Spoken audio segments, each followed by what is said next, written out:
Bonjour, voici l'info CEMA TV en bref. C'est jeudi matin dernier en conférence de presse qu'avait lieu une annonce d'un projet d'envergure directement relié avec la protection de l'environnement qui représente un montant d'investissement de plus de 200 000 $ sur 3 ans. Grâce au soutien financier principal de Desjardins, partenaire officiel du projet, le Fonds Jeunesse Environnement et Innovation s'associe à Arbre Évolution, à la Fondation Richelieu, ainsi qu'aux MRC de Montmagny et de Lillet, en offrant à 6 écoles de ces MRC la chance d'acquérir non seulement des infrastructures vertes, telles qu'une serre agropédagogique ou une classe verte, mais également des ateliers ludiques en matière d'éducation éco-environnementale. Madame Pascale Paradis, directrice des communications des caisses des MRC de Montmagny-Lillet, nous explique les raisons de l'implication de Desjardins dans ce projet environnemental.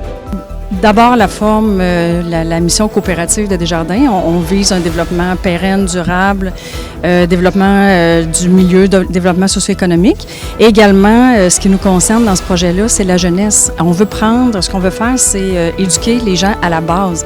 Parce que les gens, ce qu'ils nous disent, selon différents rapports qu'on a, c'est qu'ils sont prêts à changer des choses, à poser des gestes en développement durable, mais ils nous disent, on est prêt, mais on ne sait pas comment.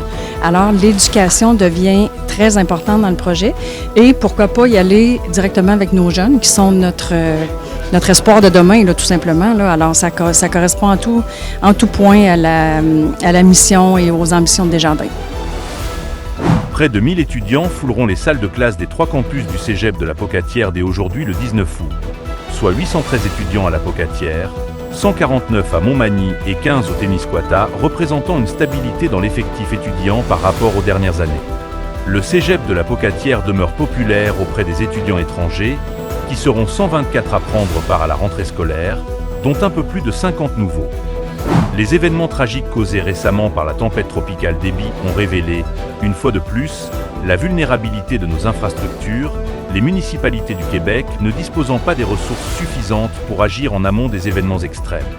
L'Union des municipalités du Québec réitère au gouvernement du Canada et du Québec l'urgence d'agir pour faire face aux défis imposés par les changements climatiques. Selon l'UMQ, le temps presse. Les programmes actuels sont insuffisants et sont bien loin du 2 milliards de $ par an, nécessaires pour adapter nos infrastructures.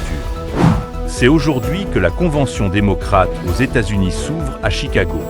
Cette grand-messe permettra à la vice-présidente Kamala Harris l'occasion de conforter l'élan qu'elle a suscité en un temps record depuis l'effacement de Joe Biden dans la course à la présidentielle américaine.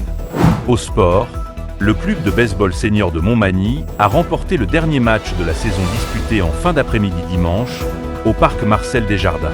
Le club a défait ses adversaires, le Polycore de Sainte-Marie par le compte de 11-1 en 5 manches et remporte, par la même occasion, le championnat de la saison pour une 2e année consécutive.